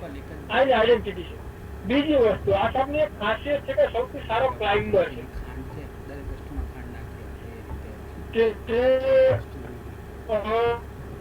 એક અનુભવ વાત કરું સાથેનો તો અમે 10મા માળ ઉપર બિલ્ડિંગના 10મા માળે ત્યાં એટલે ત્યાં કરીને જે પહોંચે છે, કોઈ વ્યક્તિ ત્યાં લઈને નથી પહોંચી જતું, એટલે બહુ સારો ક્લાઇમ્બર છે કે દિવાલો ઉપર ચડવામાં સાથે. પછી ગ્રામ્ય વિસ્તારોની જે વાત કરીએ તો ગ્રામ્ય વિસ્તારોમાં ઘરની આજુબાજુમાં રહેતો હોય છે. મોટા ભાગે એનો જે મુખ્ય ખોરાક જે છે એમાં સૌથી વધારે પર્સન્ટેજ વાત કરીએ તો ઘરની અંદર આપણે જે ગરોળીઓ જે છે દેખાતી હોય છે, આપણે દિવાલો ઉપર કે પછી હવાળું જગ્યા ઉપર જે આપણને દેખાય છે તો એનો મુખ્ય ખોરાકની અંદર છે અને સૌથી વધારે એક ગેકો ઉપર જ નીકળે છે કે ગરોળી ઉપર. એના માટે એનું બીજું નામ પણ આપે છે ગેકોન, કે એનું સૌથી ફેવરિટ ફૂડ છે.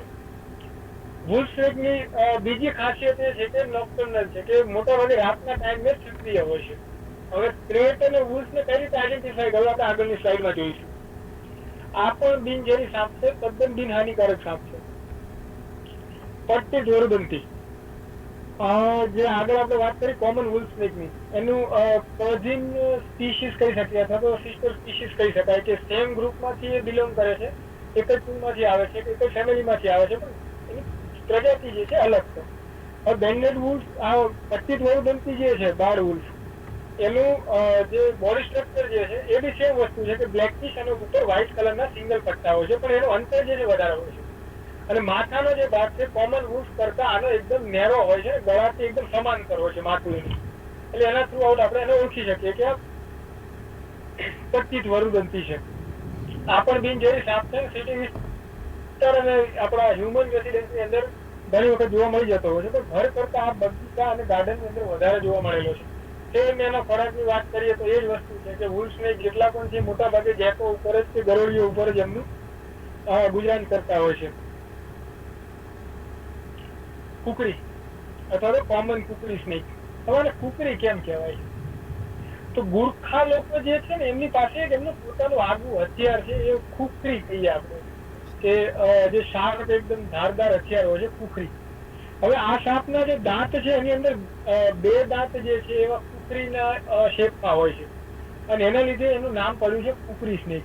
સ્વભાવ એકદમ શાંત સાપ છે, જવલ્લે જે ક્યારેક જ એનું એગ્રેશન તમને જોવા મળશે અને જ્યારે તમે સંછેડશો નહીં તો એ સીધો જ એનો જાતેનો રસ્તો કરી લેશે. એની અંદર કોઈ પણ સાપ તો એ પણ એનો રસ્તો જાતે કરી જ લેવાનો. એટલે બને ત્યાં સુધી સાપોને સંછેડવા કરતા બેટર છે કે એમને લેટ ધેમ લીવ, કે જેમ છે એમ ત્યાં એને રહેવા દઈને આપણે સેફ ડિસ્ટન્સ ઉપર નીકળી જઈએ. આ પણ બિનઝેરી સાપ છે, બદામી કલરની સાથે સાથે બ્લેક કલરના સિંગલ બેન્ડ જોવા મળે છે એના ઉપર અને માથાની ઉપર એરોનું નિશાન હોય છે, તીરનું નિશાન, જે આપણે ફોટોની અંદર પણ તમે ક્લિયર આપણે જોઈ શકીએ છીએ. એની યુનિક આઈડેન્ટિટી છે કુકડીની. મોટા ભાગે નિશાચર સાપ છે પણ દિવસે પણ સક્રિય જોવા મળેલો છે અને શિકારમાં જેમ વાત કરીએ નાના ઉંદર છે, દેખતા છે અથવા તો ગરોળી જે છે એના શિકારની અંદર મુખ્ય છે આ સાપનો. રસેલ્સ કુકરી જેમ કોમન વૂલ્ફ સ્નેક છે એમ બાળ વૂલ્ફ છે, એ જ રીતે કોમન કુકરી સ્નેક છે અને રસેલ્સ કુકરી છે. આની અંદર બહુ વધારે કઈ ફરક નથી. મેઇન જે ફરક જે છે એના જે કોમન કુકરની અંદર જે બેન્ડ આવે છે, બેન્ડ આમાં નથી હોતા, આમાં લાઇનિંગ હોય છે અથવા તો ઝિગઝેગની જે પેટર્ન આવે છે, જાળીદાર પેટર્ન હોય છે, અને ગળામાં ભાગે એક મોટો કોલર બનેલો હોય છે. એની યુનિક આઈડેન્ટિટી છે કે ભાઈ આ રસદ કુકરી છે, અથવા તેને રેખાંકિત કુકરી પણ કહેવાય છે. તો રેખાંકિત કુકરી કહેવાનું કારણ એ છે એના શરીર ઉપર તમે જયારે જોશો ને તમને એકદમ લાઇનિંગો દેખાશે, પાતળી પાતળી. એ જે છે નાની લાઇનિંગ, એના લીધે રેખાંકિત કુકરી કહીએ છીએ કે એના શરીર ઉપર રેખાઓ દોરેલી હોય ને એવું લાગતું. એકદમ બિનઝેરી સાપ છે અને હ્યુમન રેસિડેન્સની અંદર જોવા મળતો એક અનકોમન સાપ કહી શકીએ. એક સમય હતો જયારે એકદમ આરામથી આસાનીથી જોવા મળતો હતો, હવે ઓછા જોવા મળે છે. હા, હજી રૂરલ એરિયાની અંદર કે ગ્રામ્ય વિસ્તારમાં જોવા મળી જાય છે. લીચ સેન્ડ સ્નેક અથવા તો પર્ચિત રેતીઓ. સાપોમાં સૌથી સુંદર જો કોઈ સાપ લાગતો હોય તો એની અંદર સૌથી પહેલા નંબરે હું લીચ સેન્ડ સ્નેક ને મૂકીશ. અને સાપોની અંદર આપણે કહીએ ને કે લાઈક જેમ ઘણા લોકોને મોડેલિંગનો શોખ હોય ફોટોગ્રાફીમાં, એ રીતે આ એક સાપ અને એનું વર્તન, એનું બિહેવિયર એવું છે કે એના સાપોનો મોડેલ આપણે કહી શકીએ કે એ હંમેશા એક યુનિક પોઝની અંદર પોતાનું જે હાજરી હોય ને દેખાડતો હોય છે. ફોટોઝની અંદર જેમ તમને દેખાય છે કે એકદમ એના શરીરને ઊંચું તાળી મોઢાને અને બેસે છે. એકદમ પાતળો સાપ છે અને મેક્સિમમ 2.5 થી 3 ફૂટની એવરેજમાં આપણને ઇઝીલી જોવા મળી જતો હોય છે. આ પણ એક દુર્લભ પ્રજાતિનો સાપ છે અને મોટા ભાગે જે રેતી વિસ્તાર જે છે, ગ્રામ્ય વિસ્તારો જે છે કે જ્યાં રેતાળ વિસ્તાર છે, શહેરી વિસ્તારની અંદર જોવા મળે છે પણ ભાગ્યે જ જોવા મળે છે. કારણ કે મોટા ભાગે આ સાપની હાજરી ગ્રામ્ય વિસ્તાર અથવા ગ્રામ્ય વિસ્તારમાં રહેણાંકની આજુબાજુ અને ખેતરોમાં ખાસ કરીને રેતાળ વિસ્તાર જે છે કે વિરમગામનો વિસ્તાર જે છે, પછી સાથે સાથે ધોલેરાનો જે વિસ્તાર છે, ત્યાં આગળ સૌથી વધારે પ્રમાણમાં એની વસ્તી સુધી નોંધાયેલી છે કે નોંધી છે. અમે આ પણ આંશિક ઝેરી સાપ છે કે આના પણ જે ઝેરના દાંત છે પાછળની સાઈડ હોય છે એના જડબાની અંદર, અને એની સાથે સાથે આપણા માટે સહેજ પણ જોખમી નથી. અને આ સાપ પણ જેમ રેસરની મેં વાત કરી કે બેન્ડેડ રેસર કે ઘઉં દોડવાની અંદર સૌથી સ્પીડી છે, એવી જ રીતે આ સાપ પણ ભાગવાની અંદર એટલો સ્પીડી છે કે આપણી નજર જો ચૂકી ગઈ તો પછી આ સાપનો જોવો બહુ અઘરો થઈ જાય છે. એટલે બને ત્યાં સુધી આવવાનું ટાળતો હોય છે નજરમાં, અને જલ્દી નજરમાં આવતો પણ નથી. કારણ કે એનો રહેણાંક જે છે એવું છે કે ઝાડી ઝાંખરાના જે મૂળ હોય છે નીચે આ સાપ રહેતો હોય છે. રોડ એક્સિડન્ટની અંદર ઘણી વખત આ સાપ મૃત્યુ પામેલો રોડ ઉપર જોવા મળતો હોય છે. ધામણ, બહુ ઓછા લોકો હશે જેને ધામણ નહીં જોયું હોય. ઇન્ડિયન રેડ સ્નેક અથવા તો ધામણ. હવે આમાં પણ એ જ વસ્તુ છે કે ધામણ જે છે ને, ધામણ વર્ડ જે છે સંસ્કૃત લેંગ્વેજ નો શબ્દ છે ધામણ. ધામણ નું ગુજરાતી અર્થ થાય છે દોરડું, એટલે કે દોરા જેવો જાડો અને મજબૂત સાપ. ધામણ ની જે લંબાઈ જે છે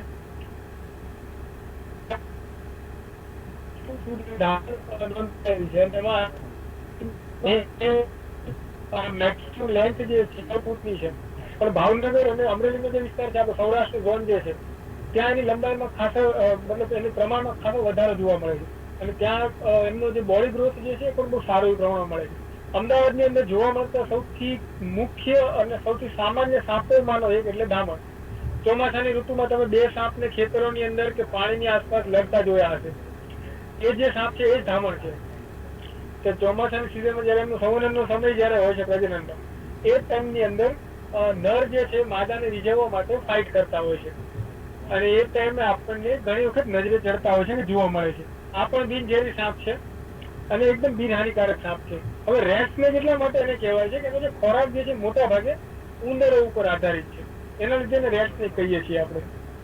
અને એનું જે ઓળખ જે છે, ધામણ જે છે કાળું અથવા બદામી અને સાથે એને બ્લેક કલરની લાઇનિંગ હોય છે અથવા તો ઝિગઝેગ પેટર્ન હોય છે. તો એનાથી એને ઓળખી શકાય છે કે આ ધામણ છે. પ્લસ મોઢાનો એનો જે ભાગ છે તો એના જે હોઠ જે છે, હોઠ ઉપર તમને બ્લેક કલરની સીધી લાઇનિંગો દેખાશે એની આંખ અને હોઠની વચ્ચેના ભાગમાં. એની યુનિક આઈડેન્ટિટી છે કે આ ધામણ સાપ છે. દોડવાની અંદર, તરવાની અંદર એકદમ ચપળ અને સ્પીડી સાપ છે કે એકદમ ઝડપથી ભાગી જાય છે, એક જગ્યાએથી બીજી જગ્યાએ જતો હોય છે. ડુમરેલિસ બ્લેક હેડેડ સ્નેક, શામશીર. અગેન જે એનું નામ છે શામશીર, એ જ રીતે એનું કામ છે, મતલબ એને એના આકાર અને દેખાવના લીધે એનું નામ શામશીર છે. ફોટોની અંદર તમને દેખાતું હશે કે એનો જે માથાનો જે ભાગ જે છે, તો માથાના ભાગની અંદર બ્લેક કલરનું જે માથું છે એના લીધે એને શામશીર કહેવાય છે, કાળા માથાવાળો સાપ. એ એની ઓળખ છે. લંબાઈ અને વાત કરીએ તો વધીને 1 ફૂટની આસપાસની લંબાઈ જોવા મળતી હોય છે, કે થોડી 1 ફૂટથી વધારે હોય છે. એકદમ બિનહાનિકારક સાપ છે, બિનઝેરી સાપ છે, જે સેન્ટ્રલ ગુજરાતની અંદર બહુ ઓછા રેકોર્ડ નોંધાયેલા છે. પણ સૌરાષ્ટ્રનો જે વિસ્તાર છે, સૌરાષ્ટ્રના વિસ્તારમાં હજી પણ સારી સંખ્યામાં ત્યાં હાજર છે, કે એની હાજરી નોંધાયેલી છે. એનો જે મુખ્ય ખોરાક જે છે એની અંદર નાના જે ડેટકા છે, કે પછી ગરોળી છે, કે પછી સ્કિંક જે છે એનો મુખ્ય ખોરાકની અંદર છે. અને બ્લેક હેડલેસ સાપ જે છે એનો જે કલર જે છે બદામી અથવા તો આછો બદામી કલર હોય છે એનો. અને રહેણાંક વિસ્તારની અંદર પણ તમને આપણા જે બગીચા જે છે એની આજુબાજુમાં જોવા મળી જતો હોય છે. પણ એની લંબાઈના લીધે કે એના શરીરના આકારના લીધે જલ્દી નજરે પડતો નથી. બિનઝેરી સાપ છે. હા, હવે વાત કરીએ આપણે જે ઓળખવામાં ભૂલ થાય છે, કે થાપ થાય છે. જે મિત્રો અત્યારે મને સાંભળી રહ્યા છે એ લોકો માટે થોડુંક યુઝફુલ છે, કે ઘણી વખત એવું બનતું હોય કે આપણે ઓળખ જે છે ને એમાં થાપ થઈ જઈએ તો ઘણી વાર એક્સિડન્ટ બનતા હોય છે. અથવા ઘણી વખત કોઈ નિર્દોષ જે છે ભોગવતું હોય છે. હવે સ્લાઇડની અંદર જે તમને 3 જે ફોટોગ્રાફ દેખાય છે એમાં પહેલું જે છે કોમન સેન્ડ બોઆ છે, જે આપણે આગળ વાત કરી કે ભંફોડી છે. પછી બીજા નંબર ઉપર જે છે અજગર છે. ત્રીજા નંબર ઉપર જે છે રસલ વાઇપર છે, અથવા તો ખડચીતો છે. હવે ત્રણેયની અંદરથી રસલ વાઇપર જ એક એવો સાપ છે કે જે ઝેરી છે, માણસ માટે જોખમી છે. જ્યારે અજગર અને કોમન સેન્ડ બોઆ જે છે બિનઝેરી સાપ છે અને એકદમ બિનહાનિકારક સાપ છે. પણ ત્રણેયના બોડી સ્ટ્રક્ચર જે છે એકદમ જોવાની અંદર એકદમ સેમ ટુ સેમ લાગવાના લીધે ઘણી વખત લોકો ભૂલ કરતા હોય છે અને બીકના લીધે સાપોને મારી નાખતા હોય છે. અથવા ઘણા મિત્રો જે છે એ ભૂલમાં રસલ વાઇપરને અજગર સમજી અને એનાથી પછી ભવિષ્યમાં મુશ્કેલી ઊભી થતી હોય છે. હવે સ્લાઇડ ઉપરથી તમે સમજી શકો છો કે ત્રણેયનો જે દેખાવ જે છે એકદમ સેમ ટુ સેમ લાગે છે આપણને. બીજા નંબર ઉપર છે કાળોતરો અને વરુદંતી અથવા તો વૂલ સ્નેક. જેમ હમણાં વૂલ સ્નેક ની વાત વખતે મેં તમને વાત કરી હતી કે કાળોતરા સાથે એકદમ એ દેખાવમાં સેમ લાગે છે. પણ આનું કી કેરેક્ટર શું? મુખ્ય જે બાબત છે કે જેનાથી આપણે બંનેની વચ્ચે જે ડિફરન્સ છે, તફાવત આપણે કરી શકીએ, તો એ ફોટોની અંદર પણ ક્લિયર દેખાય છે કે વૂલ સ્નેક છે કે વરુદંતી જે છે એ બિનઝેરી સાપ છે. એનું જે માથું જે છે ગળાથી થોડું પહોળું હોય છે, તો ત્રિકોણાકારમાં હોય છે, અને એના શરીર ઉપર એક જ બેન્ડની લાઈન હોય છે, સિંગલ.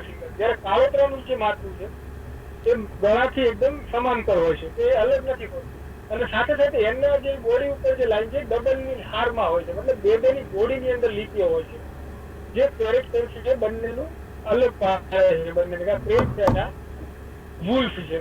હવે બંને સાપની હેબિટેટ પણ સરખો છે, બંને જે એક્ટિવિટી છે કે એમની જે લાઈફસ્ટાઈલ છે એ પણ સરખી છે. બંને નિશાચર છે, બંને રાતના સમયમાં સક્રિય હોય છે. એટલે ઘણી ભૂલ કરતા હોય છે.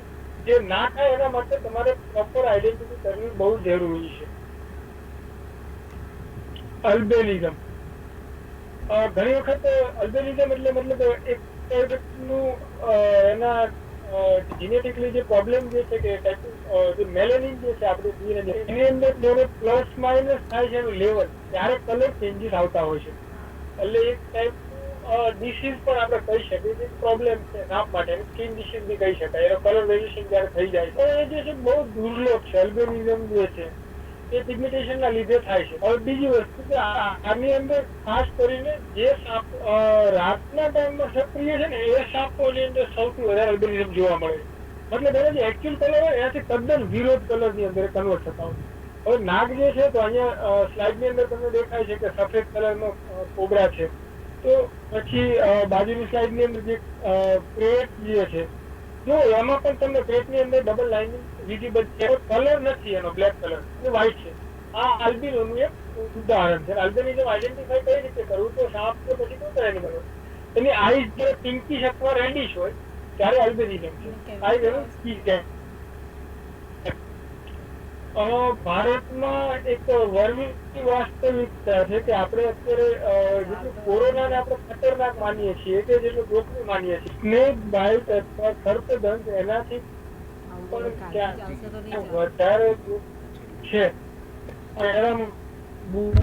તો જેવી અને દર વર્ષે ભારતમાં સ્નેક બાઇટના કેટલા કેસ બને છે અને કેટલા કેસમાંથી કેટલા લોકો મૃત્યુ પામે છે તમે જયારે જોશો જાણશો અને એને ક્યારેક ખરેખર જે પ્રોબ્લેમ જે છે સ્નેક બાઇટ કે કોરોનાની સરખામણીમાં જે મૃત્યુ દર ગણીએ કે આપણે દર વર્ષે કેટલા લોકો મૃત્યુ પામે છે સર્પદંશ, તો એની અંદર આમ કહીએ કે આઈ ઓપનર આંકડા છે આપણી પાસે, કે આંખો આપણી ખુલી જાય એવી વસ્તુ છે કે જેને આપણે સિરિયસતાથી અથવા તો પછી એને ગંભીરતાથી લેવાની જરૂર છે.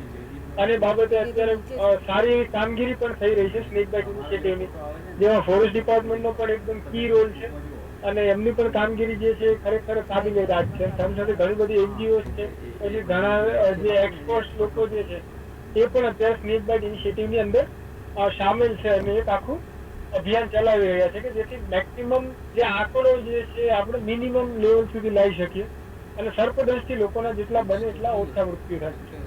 હવે સ્નેક બાઇટ વસ્તુ એ એક્સિડન્ટ છે, કોઈ દિવસ એડવાન્સ કરી અને પછી નથી થતું, એટલે હંમેશા એ એક્સિડન્ટલી થવાની શક્યતા હોય છે. એ ટાઈમમાં શું કરવું, એની અંદર ઘણા બધા ગાઈડલાઈન છે કે મતલબ એને આપણે અનુસરવી જોઈએ, પણ એ બધી ગાઈડલાઈન ને એમાં પડવા કરતા હું એક જ સલાહ આપીશ, કોઈ પણ સાપ તમે એને આઈડેન્ટિફાઈ કરી લીધો નથી કર્યો, તમે સૌથી પહેલા સમય બગાડ્યા વગર હોસ્પિટલ પહોંચી જાઓ. કારણ કે સાપ જયારે એનું ઝેરી સાપ જયારે એના ઝેર માણસના શરીરમાં ઓકે છે ત્યારે એના લોહીની અંદર ભળે છે અને એના માટે એક સિમ્પલ દાખલો એવો છે કે તમે જયારે પણ પાણી અને દૂધને જો ભેગું કરવામાં આવે તો પછી એ બંનેને અલગ કરવું અશક્ય છે. એ જ વસ્તુ આની અંદર છે કે જયારે ઝેર જે છે એ ટાઈપનું લિક્વિડ પ્રોટીન જ છે, એ જયારે માણસના શરીરની અંદર જાય છે ત્યારે એ પછી એને અલગ નથી કરી શકાતું. એટલે જે આપણે ઘણા માન્યતાઓના લીધે આપણે ભુવાઓ પાસે કે પછી તાંત્રિકો પાસે જતા હોઈએ છીએ કે મને સ્નેક બાઇટ થઈ છે તો મને તમે ઝેર ઉતારી આપો. ના, એ રીતે ઝેર ઉતરવાથી ઉતરતું નથી અને શક્ય પણ નથી.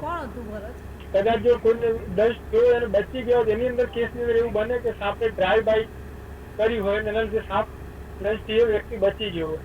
બાકી મંત્રોથી કે મંત્ર શક્તિથી કે તાંત્રિક વિદ્યાથી કે એનાથી સાપનું ઝેર ઉતરતું નથી. એટલે કોઈ પણ વ્યક્તિ હોય અને જયારે પણ સર્પદંશ થાય તો સૌથી પહેલા બને એટલું જલ્દી ઝડપથી હોસ્પિટલ પહોંચે એક બાબતની કામગીરી કરવી વધારે ઈચ્છા હોય છે વ્યક્તિ માટે, જે કોઈ સર્પદંશ જેને થયો છે એના માટે. અને એના માટે અત્યારે આપણી પાસે ગુજરાત સરકારની જે 108ની જે સેવા છે એ પણ કાબિલે દાદ છે કે જયારે પણ સ્નેક બાઇટનો કેસ થયો સૌથી પહેલા તમે 108ને જાણ કરી આપો તો ઝડપથી 108 ત્યાં પહોંચી જશે અને પ્રાથમિક સારવાર એમાં તમને મળવાની શરૂઆત થઈ જશે. અને સૌથી અસરકારક રસ્તો છે, કારણ કે જેટલી પણ સ્નેક બાઇટના જે કેસ થાય છે કે ડેથ જે થાય છે સ્નેક બાઇટના લીધે એની અંદર આ પણ સૌથી વધારે મહત્વ છે. લોકો અંધશ્રદ્ધાના લીધે ઉતરાવા માટે અને એના માટે જતા હોય છે, જેના લીધે લોકોને પોતાનું સ્વજન ગુમાવવાનો વારો આવતો હોય. હવે બાઇટ થાય ત્યારે શું કરવું? જયારે પણ સ્નેક બાઇટ થાય તો સ્નેક બાઇટ જે છે ને એ ટાઈમે સૌથી દર્દીને થોડીક સાંત્વના આપવાની કોશિશ કરવી જોઈએ અને એને હિંમત આપવાની કોશિશ કરો. એને તમારે સીધો જ બીવડાવી દેવાની જરૂર નથી કે જેની સાપ હતો હવે બચવું મુશ્કેલ છે કે આ છે તે છે. જે વ્યક્તિ હોસ્પિટલ પહોંચી જાય છે એની બચવાની શક્યતા 99.99% હોય છે. એટલે એને હિંમત આપો કે આપણે ઝડપથી હોસ્પિટલ પહોંચી જઈશું અને બચી જઈશું. એટલે ડુ નોટ પેનિક, મતલબ કે ચિંતા કરવાની જરૂર નથી અથવા તો પછી પેનિક ના થાવ એના લીધે. પછી જે પણ શરીરના જે પણ ભાગ ઉપર સર્પદંશ થયો હોય ત્યાં તમે કોઈ વસ્તુઓ પહેરેલી હોય, ધારો કે વીંટી છે, ઘડિયાળ છે, કડું છે, એવું કોઈ પણ વસ્તુ હોય એને સીધું જ પહેલા રિમૂવ કરી દો. કારણ કે સર્પદંશ જયારે સાપ દંશ કરે છે ત્યારે વ્યક્તિની જે તે બોડી પાર્ટ જે છે ત્યાં સૂજન આવે છે, સોજો આવે છે. અને સોજાના લીધે તમે જે પહેરેલી વસ્તુ છે એના લીધે લાઈન જે તમારી વેઇન જે છે બ્લડની બ્લોકેજ થવાની શક્યતા હોય છે. એટલે એ ના થાય એના માટે તમે સૌથી પહેલા એને ઉતારી દેવું જોઈએ. પછી જૂની કહેવત તો છે કે ભાઈ સાપ કરડ્યો હતો તો પછી એમણે ખરી કે બ્લેડ લઈ અને પછી જે જગ્યાએ બચતું ત્યાં આગળ ચીરો મારી લોહી કાઢી નાખ્યું. પણ એ વસ્તુ પણ યોગ્ય નથી અને હિતાવહ નથી. કારણ કે ઘણી બધી એવું બનતું હોય કે તમે ઓળખવામાં ભૂલ કરી હોય બિનઝેરી સાપ કે જેને તમને હકીકતમાં કોઈ થવાનું નથી, પણ તમે જે ચીરો મારો છો ને તો એની અંદર કે પછી જે જગ્યાએ આપણે કાપ મૂકીએ છીએ લોહી કાઢવા માટે કે લોહી નીકાળવા માટે, એ કાપના લીધે આપણને વધારે તકલીફો થતી હોય છે. ઘણી બધી ધનુરના પણ પ્રોબ્લેમ થતા હોય છે, ટીટીનસ થતું હોય. એટલે એ બધી માથાકૂટોમાં પડવા કરતા બેટર છે કે સૌથી પહેલા તમે હોસ્પિટલ પહોંચી જાઓ અને ડોક્ટરને તાત્કાલિક જાણ કરો કે મને આ જગ્યાએથી દસ્ત થયો છે. હવે એની અંદર એક સલાહ હું આપવાની કોશિશ કરી કે તમે જયારે દર્દીને હિંમત આપતા હોય આપણે કે એને જયારે સમજાવતા હોઈએ ત્યારે એની સાથે સાથે આપણે એ પણ ધ્યાન રાખવાનું છે કે દર્દીના બોડીની મુવમેન્ટ વધારે ના થાય અને બને એટલું જલ્દી એને હોસ્પિટલ પહોંચાડો. કારણ કે જેટલું બોડીનું મુવમેન્ટ થશે અથવા જેટલો વ્યક્તિ ગભરાશે એટલે એનું જે બ્લડ પ્રેશર છે એ પ્લસ અપડાઉન થશે ને એનું જે બ્લડનું સર્ક્યુલેશન વધશે તો ઝેર ફેલાવાની શક્યતાઓ વધી જતી હોય છે. અને હંમેશા ડોક્ટરની સલાહ પ્રમાણે જ એમાં અનુસરો. એમાં ઘરના કોઈ ટોટકા કે એ કોઈ વસ્તુ કરવાની જરૂર નથી. અને આ જ વસ્તુ જે તે આપણા જે વ્યક્તિ છે જેને દર્દ થયો છે એના માટે હિતાવહ છે.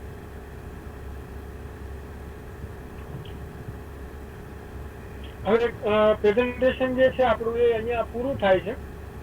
તો ક્વેશ્ચન આન્સર્સ કોઈ હોય તો પછી આપણે એના માટે આગળ ચાલો. સર ખાસા એવા ક્વેશ્ચન આન્સર તમારા પ્રેઝન્ટેશનમાં જ કવર થઈ ગયા, એટલે હવે બહુ ક્વેશ્ચન આન્સર નહીં બચે. પણ એક લાસ્ટ એક પૂછવાનું હતું. એક ક્વેશ્ચન આવ્યો છે, શું અમદાવાદમાં ઝેરી સાપ જોવા મળે છે અમદાવાદ સિટી વિસ્તારમાં? સિટી વિસ્તારની અંદર આપણે ચારે પ્રકારના ઝેરી સાપ, જે મુખ્ય 4 ઝેરી સાપ છે, ચારે 4 પ્રકારના ઝેરી સાપ જોવા મળે છે. એમાં ખાસ કરીને કોબરા એટલે કે નાગ અને કાળોતરો આ બે જે છે સમગ્ર વિસ્તારમાં જોવા મળી જાય છે. જયારે રસલ્સ વાઇપર અને સોફ્ટસ્કેલ વાઇપર છે એ સાબરમતી રિવર થી આપણી જે આ બાજુનો જે વિસ્તાર છે કે જે બોપલ બાજુનો જે વિસ્તાર છે નદી કાંઠાથી એ વિસ્તારની અંદર જોવા મળે. કારણ કે બંને સાપ જે છે રસલ્સ વાઇપર અને સોફ્ટસ્કેલ વાઇપર એ એગ્રીકલ્ચર લેન્ડ અને એ રીતનું હવાળું જગ્યા ઉપર રહેવાનું વધારે પસંદ કરે છે. એટલા માટે એ વિસ્તારમાં મળે છે. એટલે ઓલ ઓવર જો વાત કરીએ તો અમદાવાદ જિલ્લાની અંદર કે અમદાવાદ સિટી ધાર્મિક પ્રજાતિનું બહુ સારા એવી સંખ્યામાં હાજરી છે. Thank you so much sir. તમે બહુ સરસ રીતે પ્રેઝન્ટેશન આપ્યું, એમાં ઘણા બધા મુદ્દાઓ સાપ વિશેના કવર થઈ ગયા. Thank you so much sir, science city તરફથી અને અમારા જે પણ બધા પાર્ટિસિપન્ટ્સ હતા એના તરફથી. Thank you so much.